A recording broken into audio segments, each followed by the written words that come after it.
resumí algunos puntos importantes. El primer punto es que Saúl no dejó regresar a David a su casa. Saúl amó a David. Saúl abrazó a David y lo hizo parte de su familia. Lo tuvo en el reino como su paje de armas, como lo tuvo en el reino como alguien que estaba ahí, alguien que le agradaba delante de él, de Saúl. Y en ese momento Saúl, en esa parte, en el punto número 2, habla también en esos versículos que Jonatán hace pacto con David. Al igual que Saúl quedó asombrado con David y Saúl amó a David en su momento, Jonatán quedó ligado con David y Jonatán hizo un pacto de amistad, un pacto de amor con David, de ese amor que pocas veces se encuentra, ¿no? Pero Jonatán y David tenían una amistad muy entrelazada. Y ahorita lo vamos a ir viendo conforme se va desarrollando hasta qué punto llegó Jonatán por proteger a su amigo David, ¿no? En el otro punto que veían hace 8 días ustedes fue acerca de Saúl. Tiene celos de David, ¿no? El pastor les estuvo dando acerca de que Saúl, un hombre que en su momento pues obedeció a Dios, en su momento accedió a ser el rey de Israel, el primer rey de Israel que fue ungido por Samuel. En este momento vemos a Saúl cómo es gobernado por esa concupiscencia del pecado, ¿no? Que se llaman celos. Y en el punto número 4 que vieron ustedes, que también fue del mismo capítulo 18, David le lleva 200 prepucios de filisteos a Saúl. Consecuencia de que Saúl ya en ese momento odiaba a David, lo veía como un rival en el reino. Entonces Saúl le dice, quiero que seas mi yerno, ¿no? Y entonces no tienes para la dote, entonces necesito que me traigas 100 prepucios de filisteos. Y en eso que Saúl le mandó a David, iba un deseo de Saúl de que David pereciera con los filisteos, o sea, que lo llevó a que se enfrentara con los filisteos, pero en ese momento vemos que Dios respalda a David, y no solo le trae 100 prepucios de filisteos, le trae 200, le dobló la cantidad, y vemos cómo desde ahí comienza, desde mucho más antes, pero vemos ahí el respaldo de Dios hacia la vida de David, que a pesar de que Saúl quería la muerte de David, cómo es que David estaba protegido por Dios. ¿Nos damos cuenta? Y vemos que no solo le trajo 100 prepucios, sino le trajo 200, hermanos. Entonces, hay dos tipos de celos, según ¿no? La Biblia. Yo investigaba acerca de este tema, de esa concupiscencia, hermanos, que abunda muchas veces, ¿no? Celos ministeriales, celos entre esposos, celos entre hermanos, celos muchas veces vemos ese pecado que está en todas partes, en las familias, ¿no? Cuando el papá, por ejemplo, le da prioridad a un hijo, el otro se pone celoso, o la otra se pone celosa, y hay algo dentro de nosotros, hermano, que se despierta. ¿Te das cuenta? Cuando ves que alguien, un varón, está hablando con tu esposa, ¿qué sientes dentro de ti? Un tipo de celo, ¿no? Oye, ¿por qué él está coqueteando a mi esposa? Y hay celos que de cierta manera son sanos, pero hay celos que la Biblia, y lo vamos a ver hoy, en eso nos vamos a centrar hoy, que son celos que no son sanos, que son diabólicos, ¿no? Y ahorita la Biblia nos lo va a ir diciendo. Entonces vemos celos, hermano, en todo grupo de personas, en toda élite, celos hasta con los presidentes, ¿no? Oye, ¿por qué le aplauden más a aquel si yo fui el que anduve en los pueblos y todo, ¿no? Y empieza a sentir un celo, ¿no? Entonces ahí vamos a ver ahorita acerca de lo que significan celos, hermano. Celos honrados. Lo que yo investigaba, hermanos, que uno de tipo de celos son celos honrados, y esta quiere decir como que son celos buenos. Es un celo que nos da a veces porque vemos a otro que predica una falsa doctrina, sientes un celo porque dices, no, es que la Biblia y Dios no dice de esa manera, y sientes un celo de defender lo que realmente dice la palabra de Dios, ¿no? Ese es un celo sano. Dice la palabra de Dios en Éxodo 34:14, ahí dice, porque no te has de inclinar a ningún otro Dios. Aquí no está diciendo Dios, pues Jehová, cuyo nombre es celoso, Dios celoso es. Entonces, esa parte, hermanos, hablando de ese celo, Dios lo tiene. Y cuando nos ve a nosotros que nos estamos inclinando, estamos coqueteando con el mundo, cuando ve que nosotros estamos inclinándonos ante otros dioses con D minúscula, ¿cómo es que Dios se pone celoso? Y lo podemos ver en el libro, por ejemplo, de los jueces, ¿no? Cuando el pueblo de Israel en esos tiempos, que no tenía rey, que era Dios el que los gobernaba, podemos darnos cuenta cómo ellos se inclinaban a los dioses de los pueblos vecinos, y cómo Dios en su ira, porque se airaba Dios, permitía que esos pueblos se fortalecieran y venían y los atacaban. Y ahí podemos ver el celo de Dios, un celo santo, un celo porque veía que su amada, que su iglesia, que su pueblo estaba coqueteando con otros pueblos, estaba coqueteando con otros dioses. Y podemos ver cómo en todo ese, nada más en eso, porque toda la Biblia, hermano, del Antiguo Testamento, podemos ver cómo Dios de repente hacía que se levantaran los pueblos de Israel para atacarlos, consecuencia de su coqueteo del pueblo de Israel con otros dioses, con otras leyes, con otra religión, adoraban estatuas y todo eso, y como es de que Dios se ponía celoso y les venía su castigo, ¿no?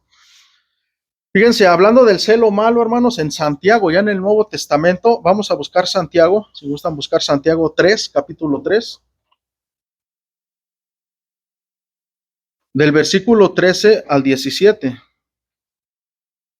Vamos a ver aquí qué nos dice en el libro de Santiago acerca de esta concupiscencia, ¿no? Dice la palabra del Señor en Santiago 3, del 13 al 17. ¿Quién es sabio y entendido entre vosotros? Pues muestre por la buena conducta sus obras en sabia mansedumbre.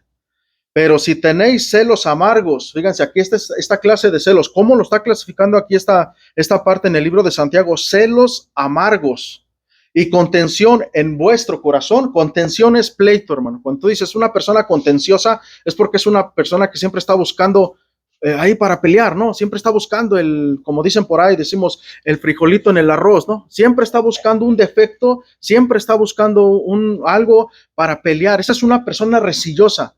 Entonces, cuando una persona tiene celos amargos, hermanos, como consecuencia también es rencillosa la persona, todo el tiempo está peleando. Hay siempre algo que no le gusta, siempre hay algo que no le gusta. Y como seres humanos, hermanos, no somos perfectos, siempre la vamos a regar, siempre vamos a meter el pie, siempre vamos a ir mejorando en algunas cosas, pero siempre vamos a tener un error aquí, un error allá, no somos perfectos y nunca vamos a ser perfectos, hermano.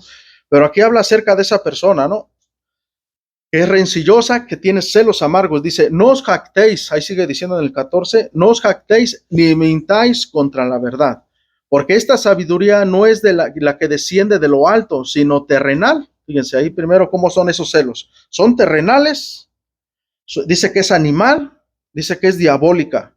Porque donde hay celos y contención, o sea, donde hay un celos amargos, donde hay un pleito siempre todo el tiempo, allí hay perturbación y toda obra perversa. Pero la sabiduría que es de lo alto, o sea, esa sabiduría que viene de lo alto, que viene de Dios, primeramente es pura, después pacífica, después amable, es benigna, hermanos, llena de misericordia y de buenos frutos, sin incertidumbre y ni hipocresía. Todo, hermanos, lo contrario a lo que dice que son los celos amargos. Los celos amargos, hermano, como lo vemos en la vida de Saúl, los llevó cada día a odiar más, cada día más y más y más a David. ¿Te das cuenta? Y entre más lo odiaba, más deseaba su muerte. Ahorita lo vamos a ir desarrollando eso, porque eso viene en el capítulo 19. Ahorita nomás te estoy dando un poco de ejemplos acerca de lo que es el celo. ¿Por qué Saúl estaba persiguiendo tanto a David? ¿Por qué nació en su corazón ese deseo de matarlo? Es algo perturbador, hermano. Dice, un ejemplo de una persona que no tuvo celos fue Abraham con su sobrino Lot. Fíjense, a diferencia de Saúl, Abraham tuvo, vamos al libro de Génesis 13:16. A diferencia de Saúl, hermanos, Abraham hizo diferente la acción con su sobrino Lot. Y ahorita lo vamos a ver en esa parte. Génesis 13, dice la palabra de Dios, 13:6, dice, y la tierra no era suficiente para que habitasen juntos. Aquí está hablando de Abraham y Lot, pues sus posesiones eran muchas y no podían morar en un mismo lugar. Y hubo contienda entre los pastores del ganado de Abraham y los pastores del ganado de Lot. O sea, no hubo una contienda entre Lot y Abraham, sino fue entre los pastores. Dice, y el cananeo y el fereceo habitaban entonces en la tierra. En el versículo 8 dice, entonces Abraham dijo a Lot, no haya ahora altercado, fíjense, no haya pleito, no haya una división entre nosotros fuerte, un pleito. Ahora altercado entre nosotros dos, entre mis pastores y los tuyos, porque somos hermanos. ¿Te das cuenta? El corazón de Abraham en ese momento, lejos de sentirse celoso, de decirle a Lot, ¿sabes qué? Mira, tú eres mi sobrino, tú no traías nada cuando te viniste, Dios te está bendiciendo a causa mía, así es que todo lo que tienes es mío y se acabó, y tú me vas a servir a mí como mi sobrino. porque yo estoy inmensamente, estoy haciendo rico. No, él le dice que no entren en pleitos. Abraham no tenía en su corazón, y si en algún momento tuvo ese deseo, lo apagó. Porque como seres humanos, hermano, estamos tan llenos de concupiscencias, obras de la carne, hermano, que nosotros la lucha que tenemos todos los días es contra el pecado, esos deseos que vienen a nuestra mente. Entonces yo no puedo decir que Abraham no tuvo ese pensamiento, yo no lo sé, pero si lo tuvo, lo dominó. Y si no lo tuvo, gracias a Dios, porque tenía un corazón noble. Pero en este momento vemos la reacción de Abraham con su sobrino Lot. Y en el versículo 9 dice, ¿no está toda la tierra delante de ti? Yo te ruego que te apartes de mí. Si fueres a la mano izquierda, yo iré a la mano derecha. Y si tú a la derecha, yo iré a la mano izquierda. Y alzó Lot sus ojos y vio toda la llanura del Jordán, que toda ella era de río como del huerto de Jehová, como la tierra de Egipto en la dirección de Zoar, antes que destruyese Jehová a Sodoma y a Gomorra. Entonces Lot escogió para sí toda la llanura del Jordán y se fue Lot hacia el oriente y se apartaron el uno del otro, pero se apartaron en paz, teniendo una amistad. No era que el uno estaba persiguiendo a muerte al otro porque se estaba haciendo más rico, no. Fue un corazón noble de parte de Abraham hacia su sobrino Lot. Y ahí podemos ver la diferencia entre lo que pasó entre Saúl y David y lo que pasó entre Abraham y Lot. ¿Nos damos cuenta? Cómo es que Saúl se deja dominar por los celos, por la ira, le da rienda suelta a sus deseos, a ese deseo de la carne. Y podemos ver aquí la diferencia. Y celos, hermano, viene de una palabra griega que se escribe con Z, se pronuncia igual, pero se escribe con Z, pero acento en la E. Dice que es celos, algo así. Y dice que es propiamente, quiere decir que es calor, o sea, un calor por dentro. Dice, figurativamente quiere decir celo, pues es un celo que nace dentro de uno.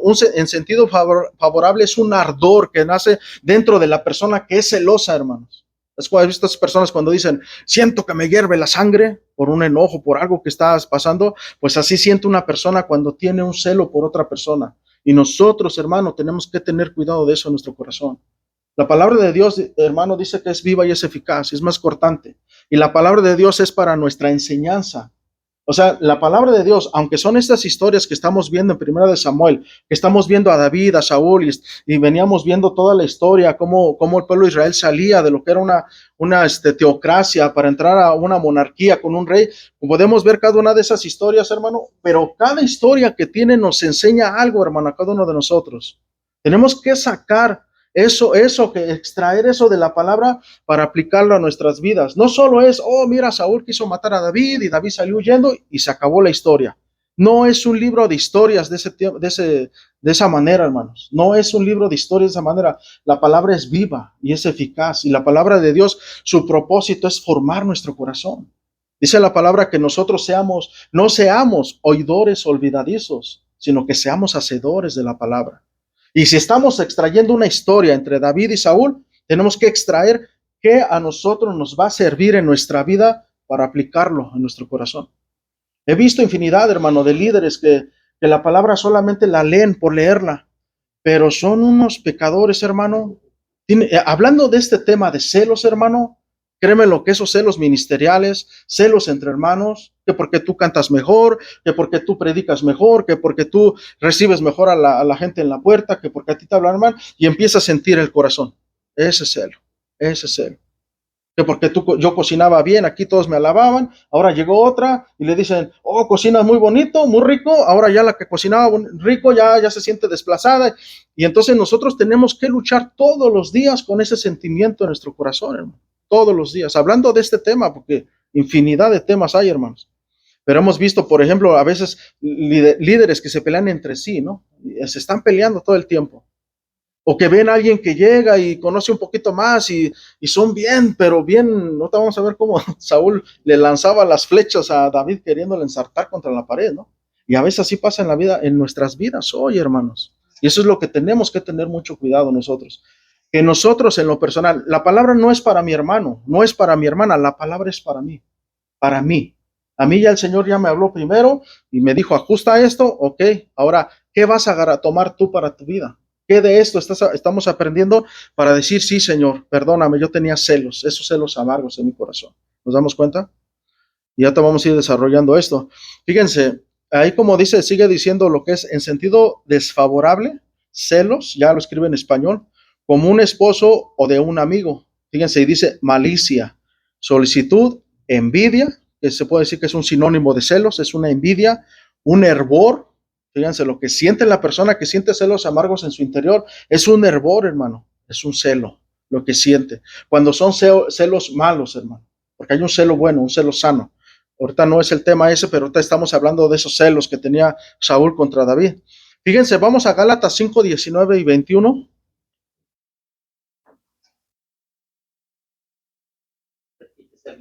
Gálatas 5, Gálatas.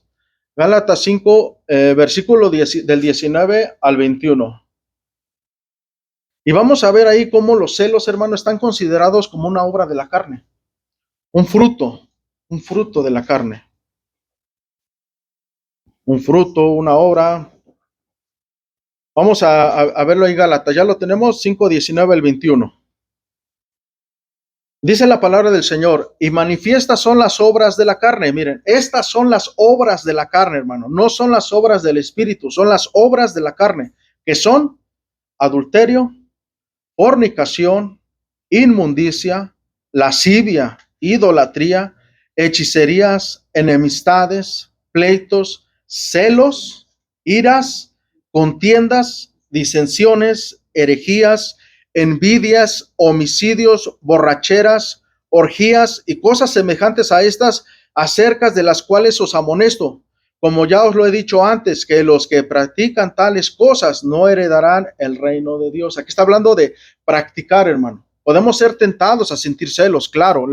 La tentación no es pecado, sino es cuando las practicamos, es cuando lo llevamos a cabo, cuando dañamos a otra persona ya por ese celo. Y fíjense cómo dice aquí que una de las obras de la carne, hermano, son los celos, las iras, o sea, una persona que todo el tiempo está irada y todo el tiempo está enojada, las iras y las contiendas, una persona que todo el tiempo está echando pleito, está echando bronca, esa es una persona contenciosa, las contiendas. Entonces esas tres, hermanos, están clasificadas, están dentro de los que son las obras de la carne. Y nosotros nos tenemos que poner atención en esto para ver si yo en mi corazón no estoy guardando eso, si yo no estoy teniendo eso en mi corazón. Celos, iras y contiendas. Y aguas, hermanos, porque la palabra del Señor dice que el que practica tales cosas no heredará el reino de Dios. No lo va a heredar. ¿Por qué? Porque podemos ver que el que practica esto, el único que practica el pecado, hermano, es el que no conoce a Cristo. Es el que no es hijo de Dios, el que no le ha amanecido, como dice en Juan 1:12, mas a todos aquellos a los que le recibieron en mi nombre, serán hechos hijos de Dios. Parafraseado el versículo. Serán hechos hijos de Dios, Juan 1:12 nos dice. Entonces la persona que está practicando pecado no ha pasado por esa parte donde ha nacido de nuevo, donde su corazón habita Cristo. Por eso practica este pecado. Y nos tenemos que, porque dice la palabra, por sus frutos los conoceréis, dice el Mateo 24, ¿no? No, el Mateo 5, ¿no? Por ahí Sermón del Monte dice, por sus frutos, por sus obras, los vamos a conocer. Entonces ahí es donde tenemos que tener mucho cuidado. Entonces ya una vez que vimos, hermano, acerca de qué son los celos, fíjense, ¿qué era lo que sentía Saúl por David? Un hervor en su interior, un ardor así. ¿Por qué? Porque veían en el capítulo 8, Saúl mató ¿a cuántos? A miles. ¿Y David a cuántos? A 10,000. ¿Y qué fue lo que pasó con eso? Que Saúl lo escuchó. ¿Y qué fue lo que pasó? Que le surgió esto en su corazón. El celo, la ira, la contienda. Y eso fue. Ahora, el problema no es que lo haya sentido, no, porque lo puede sentir, pero ahí es donde tenemos que nosotros amarrarlo, ¿no? Tenemos que sujetarlo y decir no. Y ponerte a orar. Y si es tu concupiscencia, porque no todos luchamos con las mismas concupiscencias, unos luchan con una. Supongamos en la vida cotidiana, unos luchan con la concupiscencia del cigarro, otros luchan con la del alcohol, otros luchan con la del adulterio, otros luchan con el decir mentiras, otros con el que roba, ¿no? Si en su vida pasada eran cualquiera de estas cosas, pues van a estar tentados siempre a volver a caer y reincidir otra vez en eso. Pero ahí es donde nosotros tenemos que consagrarnos a Dios y decirle, Señor, aquí está mi vida, Señor. No quiero tener ese deseo de robar, Dios. No quiero tener ese deseo de adulterar, Señor. Ya Ya mi vida pasada, todo el tiempo estuve adulterando, ahora ya soy una nueva criatura, Señor, ayúdame, Señor. Y ahí es donde uno debe de ayunar también, porque el ayuno, hermano, es para doblegar nuestra carne, es para debilitarla. Entonces ahí es donde uno debe decir, Señor, aquí estoy, Señor, aquí está mi vida. Si soy celoso, soy contencioso o contenciosa, pues decirle al Señor, Señor, aquí está mi vida, Dios. Ayúdame, Señor. Porque tu palabra dice que los que practican tales cosas no van a heredar el reino de Dios. ¿Nos damos cuenta? Y entonces ya nos dimos cuenta los celos que sentía Saúl. Vamos al capítulo, vamos ahí en el capítulo 19. No sé si venía diciendo 18 o 8, pero creo que es 18, ¿verdad? El de la vez pasada. Y ahorita vamos al 19. Ya una vez que vimos los celos que sentía Saúl, esos celos amargos contra David, y por qué causa fue que brotaron en su corazón, y cómo es que le dio rienda suelta a esa concupiscencia. Dice la palabra de Dios, vamos a leer del 1 al 3. Dice, habló Saúl a Jonatán, su hijo, y a todos sus siervos, para que matasen a David. Pero dice, Jonatán, hijo de Saúl, amaba a David en gran manera. Y dio aviso a David diciendo, Saúl, mi padre procura matarte. Por tanto, cuídate hasta la mañana y estate en lugar oculto y escóndete. Y yo saldré y estaré junto a mi padre en el campo donde estés y hablaré de ti a mi padre y te haré saber lo que haya. ¿Te das cuenta? Entonces, ahí podemos ver a Jonatán y podemos ver, hermano, la protección de Dios hacia David. Porque David en un momento fue ungido para ser rey de Israel. Ya en ese momento ya había sido ungido él. Y podemos ver cómo la protección de Dios hacia David a través de Jonatán. O sea, David no estaba descubierto, que si bien sufría el momento, sufría el desprecio de Saúl, sufría las groserías de Saúl, sufría las lanzas de Saúl, y sufría todas esas amenazas de muerte hacia David, la sufría David de parte de Saúl. Pero cómo vemos la misericordia de Dios hacia David, que cómo a través de todo eso también lo estaba guardando. Pero también a través de todos los ataques, hermano, David estaba creciendo en su corazón y fortalecía más su corazón hacia Dios, porque dice que cuando él llegó al ejército de Israel y que se iba a enfrentar contra, pedía enfrentarse contra ¿cómo se llama? El filisteo, Goliat. ¿Cómo es que él les narra en ese momento a Saúl, le narra cómo era de que Dios lo protegía en el campo? David protegiendo a sus ovejas y Dios protegiendo a David. ¿Nos damos cuenta? Que dice que cuando le llegaba un oso, él con sus manos lo destrozaba, hermano. A ver, pongámonos enfrente de un oso y tratemos de destrozarlo. Es imposible, hermano. Ya cuando una vez te encuentres con un oso hambriento, ya mejor orar al Señor, encomendarse y ahí nos vemos. Porque es imposible que te puedan salvar, hermano. O un león, ¿no? Un león. O sea, los ataques de leones son bien feroces. Imagínate a David, hermano, tomando a un león o a un oso, tomándolo de la quijada y tronándole la quijada, hermano. Eso es algo impresionante. Es el poder de Dios sobre la vida de David. ¿Por qué? Porque David estaba consagrado a Dios, porque David, aunque andaba allá en el campo y ajeno de las cosas del reino, ajeno de muchas cosas en la sociedad, allá David tenía una relación con Dios. David oraba a Dios, porque Dios le da el respaldo a la persona que lo busca en secreto. ¿Nos damos cuenta? Entonces, eso es lo que nosotros tenemos que hacer de repente, ¿no? Buscar a Dios en lo secreto, porque es cuando viene el respaldo de Dios. Y podemos ver aquí una vez más cómo Dios protege a David por Jonatán, a través de Jonatán. Fíjate, que le avisa, sabes que está en peligro tu vida, así es que vete y yo te voy a avisar cómo están las cosas, porque si no lo hubiera agarrado desprevenido ahí, ¿no?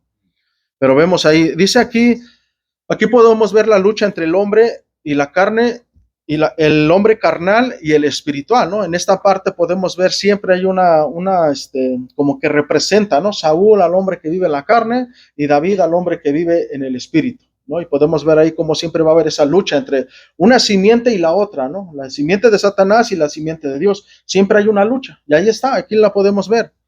Dice en Juan 15:18, si gustan buscarlo, Juan 15:18. Y aquí nos va a narrar acerca de la protección y también de la persecución que vamos a sufrir los que hemos, hermanos, nacido en el Espíritu, los que han nacido en Dios, y todo aquel que decida entregar su vida a Cristo. Esa es la protección que va a obtener delante de Dios, pero también va a ser un precio, ¿no?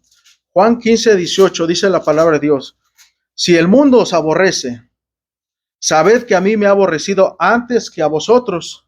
Si fueran ustedes del mundo, el mundo amaría lo suyo, pero porque no son del mundo, antes yo los elegí del mundo, por eso el mundo los aborrece. ¿Nos damos cuenta? ¿Quién eligió a David, hermanos? Dios. Y al momento de que Dios acepta a David y lo recibe y lo aparta para que sea el rey de Israel, en ese momento el mundo, hermano, espiritual se voltea contra David, y lo podemos ver ahí con Saúl. O sea, empiezan a surgir esos espíritus de celos y de todo, y empieza la contención. Y podemos ver ahí, pero nosotros tenemos la promesa de Dios de que Dios nos guarda, pero que también nos alerta y nos dice, ¿saben qué? Van a ser perseguidos. Dentro y fuera de la iglesia van a ser perseguidos, porque los celos, hablando de este tema, están en donde sea. Y surgen de quien menos a veces te imaginas, surgen esos celos. Y lo peor es cuando surgen de personas que tienen poder y autoridad sobre tu vida, ¿no? Porque aquí lo podemos ver. Surgió en el corazón de Saúl, que era el rey de Israel. O sea, David estaba a su merced, pero por la protección de Dios, puede que David fue guardado, hermanos, fue protegido. ¿Te das cuenta? Entonces, ¿qué nos enseña esto en este tiempo? Que solamente estamos protegidos y resguardados en la presencia de Dios. ¿Te das cuenta? Si sientes que una persona siente un celo contra ti, entonces ora al Señor. El Señor, protégeme, Dios. Pero que yo también en mi corazón no guarde ese rencor, Dios, porque se guarda a veces cuando te están ataque y ataque y ataque. Llega un momento donde dices, ya estuvo. Y Dios, como seres humanos, de repente tendemos a amargarnos, ¿no? Y pues de repente ya cuando llevas años en la iglesia, ya vas recorriendo un camino que te va dejando muchas experiencias, vas conociendo todo tipo de personas y vas viendo. Y ya con el tiempo, por eso es importante que nosotros maduremos y nos mantengamos dentro de lo que es el resguardo de Dios, de su palabra, para que nuestro corazón no sufra esos daños, ¿no? Esas embestidas, ¿no? Que de repente sufre, ¿no? Entonces, pero es parte de, hermanos, porque a través de eso nosotros crecemos en carácter. Nosotros vamos creciendo en carácter. La persona que no se somete a esto, pues difícilmente va a crecer, o sea, difícilmente, o sea, va a crecer en carácter, porque todas esas situaciones te van enseñando, ¿no? De que Dios está en tu presencia, en la presencia de uno, Dios está en nosotros. Entonces vamos a seguir, hermano, 4 al 6, de ahí de 19, vamos a seguir al 4 al 6, dice la palabra del Señor. Y Jonatán habló bien de David a Saúl su padre, y le dijo, no peque el rey contra su siervo David, porque ninguna cosa ha cometido contra ti, y porque sus obras han sido muy buenas para contigo, dice. Pues él tomó su vida en su mano y mató al filisteo, y Jehová dio gran salvación a todo Israel. Tú lo viste, le dice a su papá, y te alegraste. Fíjense en su momento, ¿no? Se alegró Saúl. ¿Por qué pues pecarás contra la sangre inocente matando a David sin causa? Y escuchó Saúl en ese momento, dice, la voz de Jonatán, y juró Saúl, vive Jehová, que no morirá. ¿Nos cuenta? Hasta ese momento, ahí lo agarró como sensible y lo hizo reaccionar Jonatán. Y aquí podemos ver, hermano, el personaje de Jonatán, que Dios en su misericordia guarda la vida de David a través de Jonatán, y Jonatán lo vemos intercediendo por David, haciéndole ver a Saúl que no pecara contra Dios, que no derramara sangre inocente, porque iba a traer ese pecado sobre su vida. Y aquí podemos ver al personaje de Jonatán, hermano, tratando de evitar que pecara su papá. Y eso es lo que nosotros tenemos que hacer, hermano. Tratar de evitar siempre, de persuadir a las personas, a los hermanos en Cristo, que no pequen. Siempre llegar y decirles, oye, esto que estás haciendo no está bien. ¿Por qué vas a pecar contra tu esposa? ¿Por qué vas a pecar contra tus hijos? ¿Por qué vas a pecar contra el pastor? ¿Por qué vas a pecar contra tu hermano, tu hermana? ¿Por qué vas a pecar contra Dios? Eso es lo que nosotros tenemos que hacer, hermano. Tomar este papel que tomó en este momento Jonatán. ¿Cuántas veces nosotros hemos querido decirle a un hermano o le hemos dicho, ¿sabes qué, hermano? Estás mal en esto. No lo hagas porque te vas a hacer daño tú, le vas a hacer daño a tu familia, le vas a hacer daño a la congregación. ¿Nos damos cuenta? ¿Cuántas veces lo hemos hecho? Bueno, pues hoy nos enseña esto, lo que debemos de hacer. ¿Cómo es que Jonatán trata de persuadir a su papá para decirle, no lo hagas, no hagas locamente lo que estás haciendo? Y cómo es que en ese momento sí lo convence, ¿no? Y como que entra en razón, de repente, un rato, este Saúl, y dice, sí, cierto, o sea, tal vez ha dicho, sí, locamente estoy haciendo, si David se ha portado bien con nosotros, si no hubiera matado, por así decirlo, David al filisteo, a Goliat, ellos vieran terminando siendo esclavos de los filisteos, porque se acuerdan la amenaza, ¿no? Mándame un guerrero, yo te mando un guerrero, si tu guerrero le gana a mi guerrero, perfecto, nosotros le serviremos, pero si mi guerrero mata a tu guerrero, a tu guerrero que tú me mandes, ustedes van a ser nuestros siervos. ¿Te das cuenta? ¿Hasta qué punto la intervención de Dios, la intervención de David, fue para que el pueblo de Israel en ese momento obtuvieran una victoria grande y no terminaran sujetos a los filisteos, a sus enemigos? Y en ese momento se acuerda a Saúl, en ese momento entra en sí, se olvidó por un momentito lo que David en ese momento le removía, ¿no? Esos celos. Dijo, sí, cierto, o sea, ¿por qué lo voy a hacer? Y en ese momento se queda quieto, se queda tranquilo, y vemos ahí, y lo que aprendemos nosotros es que siempre que veamos un hermano, una hermana, intercedamos. Y aún así aquí es una intercesión, porque está intercediendo Jonatán por David ante el rey. Entonces nosotros tenemos que interceder ante Dios por el hermano que está mal, ¿no? O sea, si te alejas un poquito del hermano porque pues ha entrado en celos y en cualquier rato te va a dar uno, pero estar orando por él. Señor, ten misericordia de su vida, Dios, porque esa ira que tiene dentro de sí no lo va a llevar a un buen puerto, lo va a llevar a un lugar de destrucción, porque es una obra de la carne.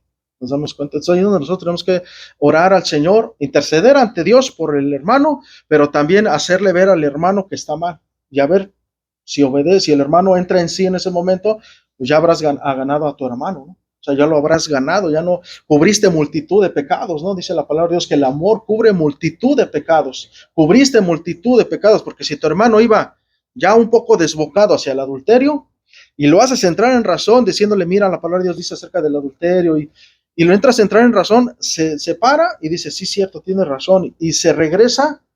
Todos los pecados que iba a cometer, hermanos, quedaron cubiertos, ya no se cumplieron en su vida, porque esos pecados que iba a llegar a hacer iban a afectar su propia vida personal, tal vez en la congregación iban a afectar, pero también iba a afectar a su esposa, a sus hijos y a su familia. Que lo hemos visto, cómo los adulterios han venido a fraccionar, a poner pleito entre las familias, los pobres muchachitos terminan uno en un lado, el otro en otro, sufriendo sus desdichas y al rato todo ese núcleo familiar quedó deshecho. ¿Te das cuenta? Pero cuando nosotros llegamos, intercedemos a Dios y queremos hacer ver al hermano, entonces en ese momento puede pasar algo, hermano. No lo sabemos porque va a ser decisión de la persona, como aquí fue decisión de Saúl. Jonatán le habló bien y le dijo, mira, no peques contra Dios, no derrames sangre inocente. Y Saúl en ese momento dijo, ok, está bien, pero ahorita vamos a ver más adelante cómo de repente deja a un lado eso, ¿no? Ese consejo. Y la promesa que hizo, el juramento, lo tiró por la borda, hermanos. Vamos a seguir adelante del 7 al 8. Ese vamos a leerlo. Dice del 7 al 8. Y llamó Jonatán a David y le declaró todas las palabras. Dice, y él mismo trajo a David a Saúl y estuvo delante de él como antes. Después hubo de nuevo guerra y salió David y peleó contra los filisteos y los hirió con gran estrago y huyeron delante de él. Y ahí David está viviendo un tiempecito de paz en su corazón y ya no siguió porque Saúl entendió por un momento. Y ahí podemos ver que hasta Dios le da el respaldo dándole victorias delante de los filisteos, ¿no? O sea, eso es lo que pasa cuando nosotros estamos rectamente delante de Dios. Dios nos da el respaldo y nos da victorias en nuestra vida, hermanos. Amén. Y por un momento apacigua el corazón, ¿no? De la persona que a veces es el enemigo. Pero después, hermanos, vámonos del 9 al 10. 9 y 10 dice la palabra de Dios. Dice, y el espíritu malo de parte de Jehová vino sobre Saúl. Y estando sentado en su casa tenía una lanza a mano mientras David estaba tocando. Y Saúl procuró enclavar a David con la lanza a la pared. Pero él se apartó delante de Saúl, el cual hirió con la lanza en la pared. Y David huyó y escapó aquella noche. Y aquí podemos ver otra vez, hermano. Aquí habla acerca de un espíritu por el corazón tal vez duro de Saúl. ¿Cómo es que dice que un espíritu vino de parte de Jehová? Regresaron otra vez esa ira que él sentía, que por un momento estaba apaciguada, y otra vez, y esto más fuerte, porque ya ahora ya le lanzó una lanza e intentó clavarlo, hermanos. Yo escuchaba, leía una parte donde decían que, de un comentarista, que Saúl era un hombre experimentado en guerra, y que Saúl no pudo haber fallado esa lanza contra David, ¿no? O sea, porque era en cuanto lanzaban, y cómo es que David también siendo un guerrero, cómo logra esquivarla, ¿no? O sea, eran dos guerreros en ese momento tratando uno esquivando y el otro tratando de matar al otro, ¿no? Ahí podemos ver esa parte. Vámonos al versículo del 11 al 17, que es un poquito más largo este. Dice, Saúl envió luego mensajeros a casa de David para que lo vigilasen y lo matasen a la mañana. Mas Mical, su mujer, le avisó a David, diciendo, si no salvas tu vida esta noche, mañana serás muerto. Y descolgó Mical a David por una ventana, y él se fue y huyó y escapó. Tomó luego Mical una estatua y la puso sobre la cama, y le acomodó por cabecera una almohada de pelo de cabra, y la cubrió con la ropa. Y cuando Saúl envió mensajeros para prender a David, ella respondió, está enfermo. Volvió Saúl a enviar mensajeros para que viesen a David diciendo, tráemelo en la cama para que lo mate. Y cuando los mensajeros entraron, he aquí la estatua estaba en la cama y una almohada de pelo de cabra a su cabecera. Entonces Saúl dijo a Mical, ¿por qué me has engañado así y has dejado escapar a mi enemigo? Y Mical respondió a Saúl, porque él me dijo, déjame ir, si no, yo te mataré. Y aquí nos damos cuenta una vez más cómo Dios ahora salva la vida de David, resguarda la vida de David a través de Mical, ¿no? La esposa de David, y la resguarda en ese momento, haciendo que ella le informara a David que saliera huyendo, porque su vida de plano ya estaba en peligro completamente. Ya era el decisivo que Saúl ya había mandado matar a David. Y podemos ver en ese momento cómo Mical hace lo correcto, aunque era una persona pagana, porque veía algunos comentaristas también que decían que la estatua que puso en la cama era un dios que ella adoraba. ¿Te das cuenta? O sea, a pesar de que era la esposa de David, que David era un hombre conforme al corazón de Dios, podemos ver cómo su esposa era una mujer pagana, ¿no? Y siendo la hija del rey, un rey que fue puesto en su momento por Dios, cómo es de que estaba contaminada su casa con la idolatría, ¿no? Entonces ahí podemos ver el resguardo de Dios, pero también la idolatría de su esposa, y cómo es que David sale huyendo en ese momento, y una vez más, ¿no? Dice Saúl, ahora habla de matar a David, sus planes de hacerle caer en batalla no habían dado resultados. Sus relaciones interpersonales habían sido estropeadas por su paranoia, y en vez de ver el valor de David, lo miraba como una amenaza.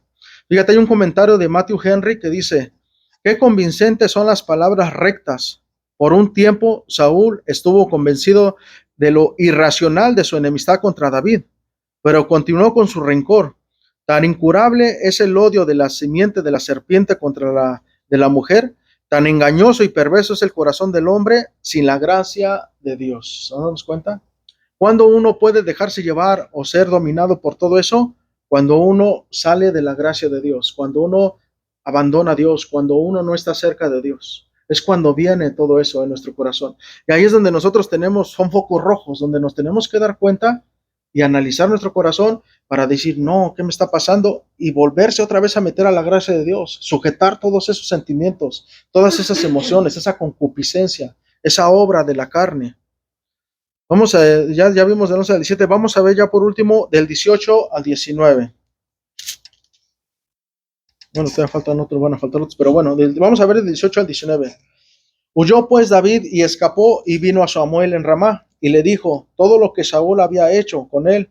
Y él y Samuel se fueron y moraron en Nayot. Y fue dado aviso a Saúl diciendo, he aquí que David está en Nayot, en Ramat. Y bueno, ahí podemos ver, hermanos, cómo David, fíjense aquí lo importante que es esto, hermano, que podemos aprender aquí, porque David corrió hacia el profeta.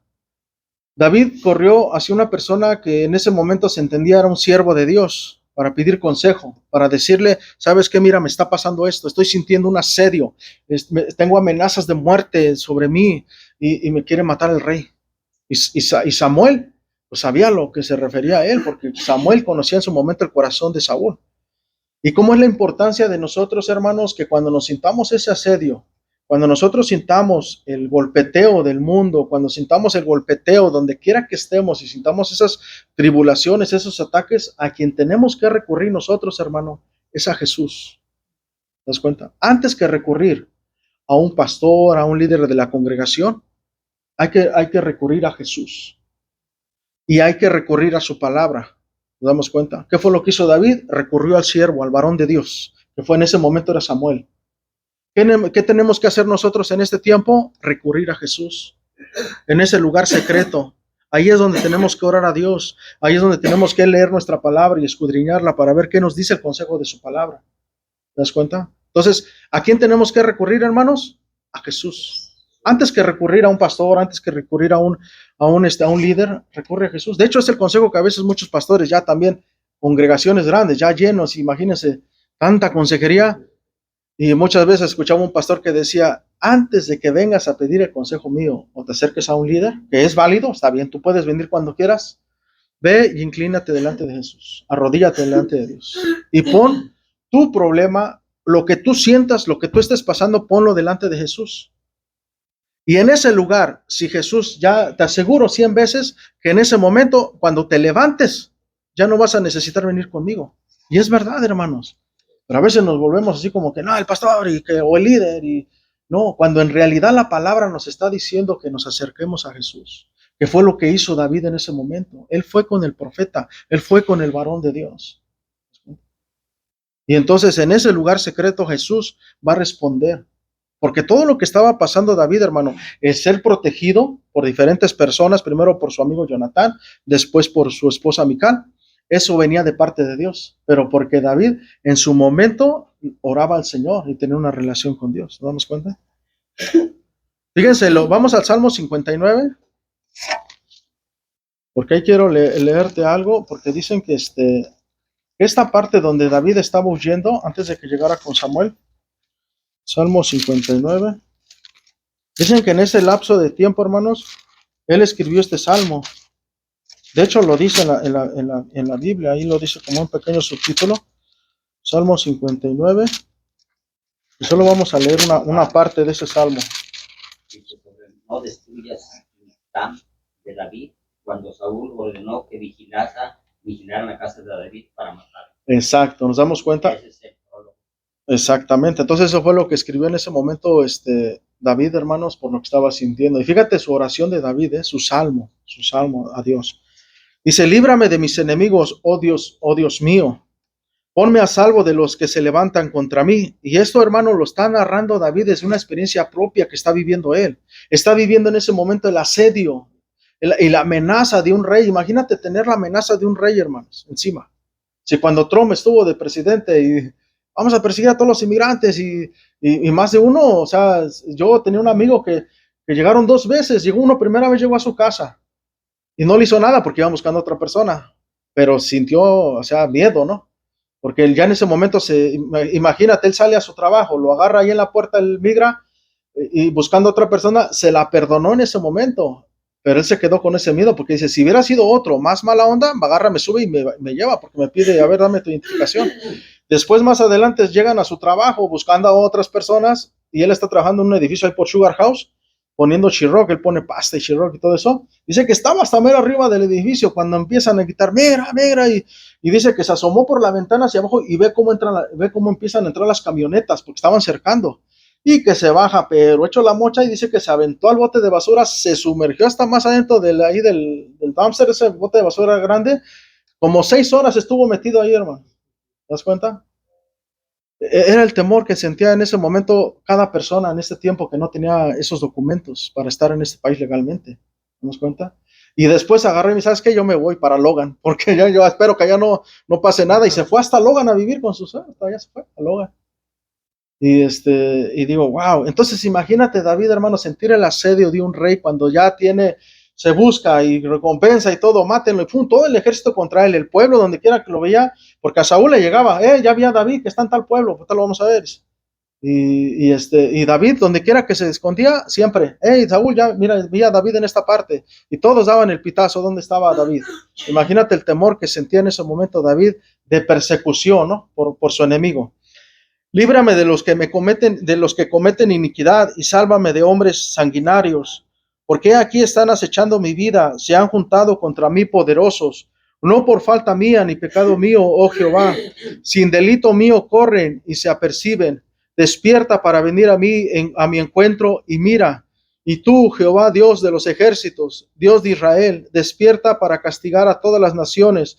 No tengas misericordia de todos los que se rebelan con iniquidad. Y así, ¿no? Habla acerca de este salmo de que Dios le guarde y de que Dios tenga misericordia de su vida. Podemos ver en ese momento a David orando a Dios y en ese momento buscando al varón de Dios, que en ese momento era la única manera de conectarse con Dios, era a través de un profeta, ¿no? Y en ese momento era Samuel el profeta. Ahora en estos tiempos, hermano, ya no necesitamos un profeta, ya no necesitamos una parte física. Ahora en estos tiempos, vete a tu lugar secreto y en el nombre de Jesucristo clama a Dios. ¿Te das cuenta? Cuando tú sales de ese lugar secreto ya sales diferente, porque es el Espíritu de Dios el que renueva nuestro corazón. Es el Espíritu de Dios el que hace que nosotros se sane todo lo que pudiéramos tener. Si vamos delante de Dios con amargura, se sana la amargura. Si vamos delante de Dios con lo que vayamos, hermano. Y también confiar en que una vez que te levantas, Dios, yo tengo la protección de Dios. ¿Te das cuenta? Y vamos a ver lo que es... Vamos, ya vimos el 18 y 19 cuando va con el profeta, y eso es algo que nos está enseñando a nosotros, hermano, que vayamos primeramente con Jesús. Él es nuestro profeta, Él es el que a nosotros nos levanta. Amén.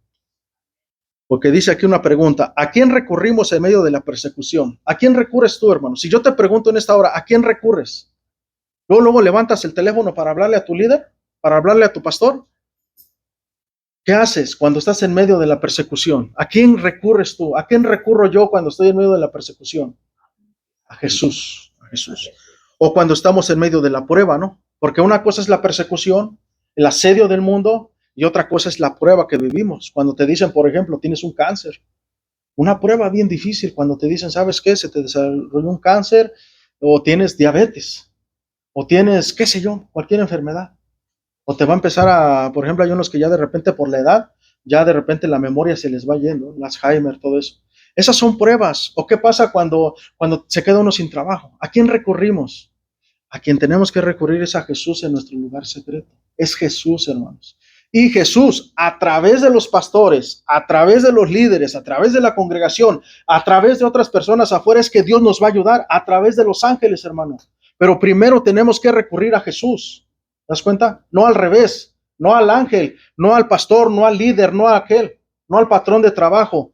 Es a Jesús a quien tenemos que nosotros doblar rodillas siempre, en los tiempos de prueba, en los tiempos de asedio. Amén, hermanos. Porque vemos a David cómo él clamaba a Dios, y Dios lo ayudó a través de ¿quién? De Jonatán. Lo ayudó a través de ¿quién? De Mical. ¿Nos damos cuenta? Y por un momento hasta apaciguó el corazón de Saúl. ¿Nos damos cuenta?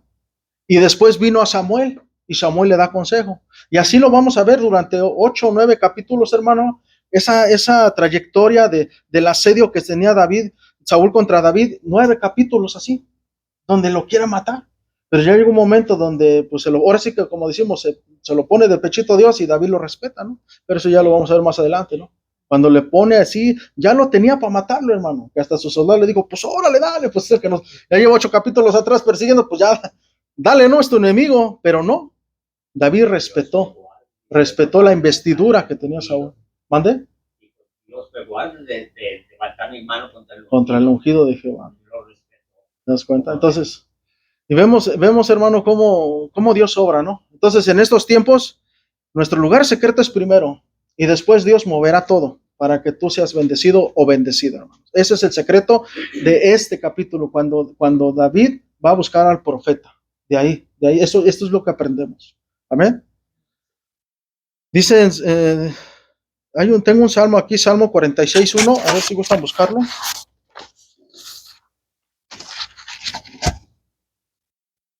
Salmo 46:1.